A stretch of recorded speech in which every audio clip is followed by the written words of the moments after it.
পেঁয়াজ পরিমাণ মতো দিয়ে দিলাম তেল আর মুরগিটা বসাবো। দিলাম কিছু পেঁয়াজ,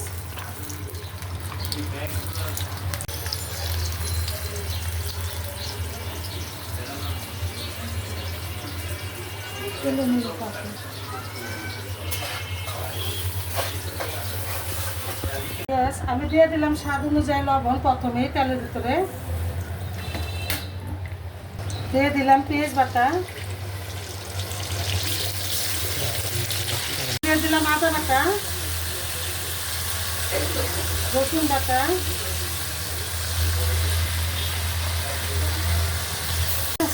কিছু টক দই,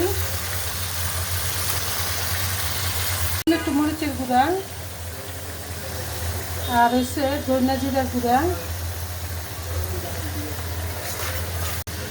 পেঁয়াজ দিয়ে দিলাম সামান্য একটু গরম মশলা, গোলমরিচের গুঁড়া, আমার মশলা হাতে বানানো পেস্ট। দুই তিনটা আলু বোকাটা দিয়ে দিলাম, আর সাথে দিয়ে দিলাম তেজপাতা। গ্যাস আমি দিয়ে দিতেছি মুরগির গোশটা, এটা আমি ভাজি নাই।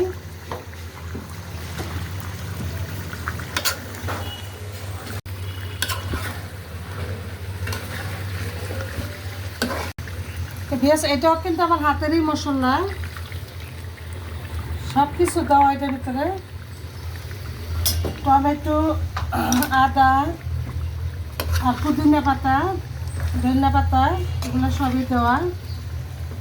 এটা দেখতে চাইলে অবশ্যই কমেন্টস করেন, আমি দেখাই দিব কীভাবে পেস্ট করি।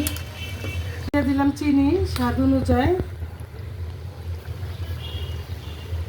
দিয়ে দিলাম তেল পরিমাণ মতো। তো বেশ আমি দিয়ে দিলাম পেঁয়াজ, এলাচ, দারচিনি,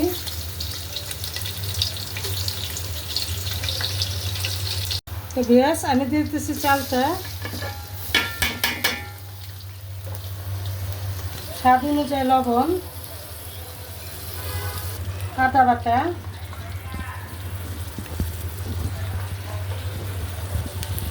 রসুন বাটা দিলাম, অনেকে দেয় না, আমি দিই।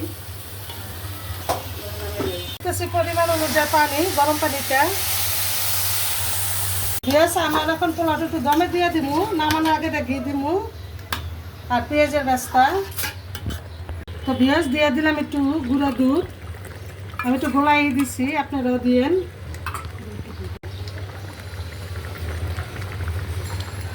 কাঁচামরিচ,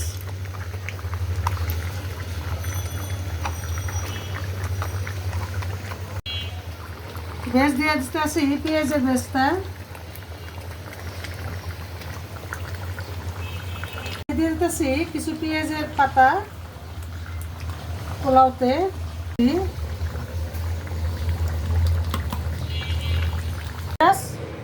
রান্না করে ফেলাইছি সাদা মুরগি আর হচ্ছে সাদা পোলাও। তো বেশ দেখুন তো কি রান্না করছে। যদি আমার রান্নাটা ভালো লাগে থাকে অবশ্যই লাইক কমেন্ট শেয়ার করে দিবেন, আর দেখা হবে নতুন ভিডিওতে। আল্লাহ হাফেজ।